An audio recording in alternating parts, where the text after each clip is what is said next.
हले खुदा जी मार पएव कुछ खुदा का टिजो।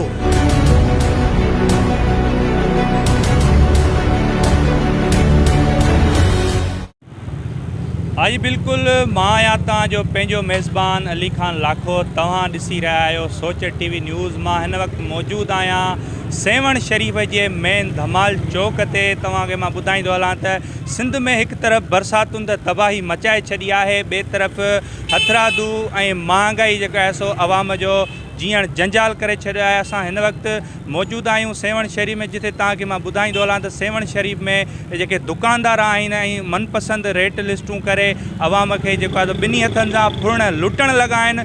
अचो त वधीक हिते मौजूदु माण्हुनि सां ॻाल्हि ॿोल कयूं त हू महांगाईअ बाबति छा था चवनि। अदायो असल में नज़र इहो आहे त करण ख़बर अथव त कहिड़ो माना मीओ जेको आहे सिस्टम ख़राबु करे छॾियो आहे। ग़रीब गुरबो माण्हू जेको रोज़ी रोज़गार बेरोज़गार थी वियो आहे। गार्डन ते भाॼियूं एॾियूं महांगियूं थियूं जो ग़रीब माण्हू खाई कोन थो सघे। यकीन कयो त असांजो घणे में घणो आवाम पठान काफ़ी थो अची पिए, माना पढ़ियल लिखियल तबिको विते थो अचे। एॾी महांगाई थी वई आहे। असां ग़रीब मिसकिननि जो इहो ई मुतालबो आहे सिंध हुकूमत सां त कुझु मिड़ई असां ग़रीबनि ते रहम कयो वञे, गुंजाइश कई वञे। टमाटो 400 रुपया किलो थी वियो आहे, मुर्गी खां टमाटो महांगो थी वियो आहे। ग़रीब माण्हू हिकिड़ो टमाटो 20 जी दाल वठी खाइण वारो हाणे मूंखे ॿुधायो त ग़रीब माण्हू कीअं घर हलाए। सम्झ बसि इहो ई हुकूमत खे असांजो आहे। साईं आसिफ़ शाह आहे या साईं मुराद शाह आहे या जेके बि असांजा मतिलबु सेवण जा सुठा सुठा हुकुमरान आहिनि, असां उन्हनि खे चवणु चाहियूं था त कुझु मिड़ई असां ग़रीबनि ते रहम कयो वञे। बाबा ॾाढी महांगाई थी वई आहे। हिकिड़ा घर पिया ॾहनि, ॿियो बरसातूं, ॿियो खाइण जी शइ बि सस्ती न आहे। टमाटो अॼु 400 रुपया किलो लॻो पियो आहे, 100 रुपया किलो बसि टमाटा लॻा पिया आहिनि। चाहे महांगाई ज़ोर थी वई आहे।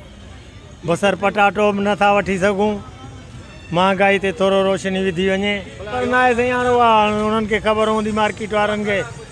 मार्केट वारा जेके आहिनि पंहिंजी मनपसंदि हलाइनि पिया। कल्ह 40 रुपया आलू हुआ, अॼु 100 रुपया आहिनि। बसर कल्ह 80 रुपया हो, अॼु 150 रुपया आहे।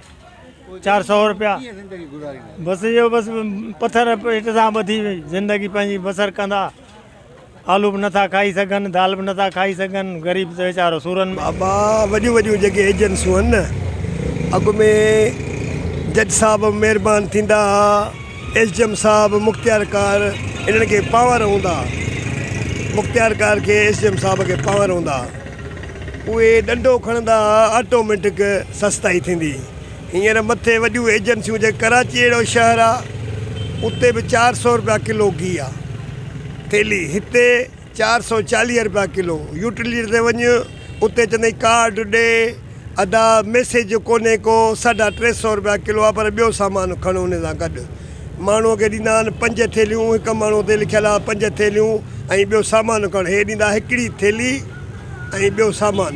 वठो त वठो, न हुनजी मर्ज़ी आहे। गाॾियूं भरिजो हुजनि, वॾनि सेठनि खे ॾियनि ज़ालम, असां वञूं ॿियो ॿियो ॿियो मोटियो अचूं, जहिड़े बि वञूं अदा मैसेज कोन थो हुजे। हले खुदा जी मार पएव कुझु खुदा का टिजो। नंढड़ा कैमरामैन टीम सां गॾु अली खान लाखो, सोच टीवी, सेवण शरीफ़।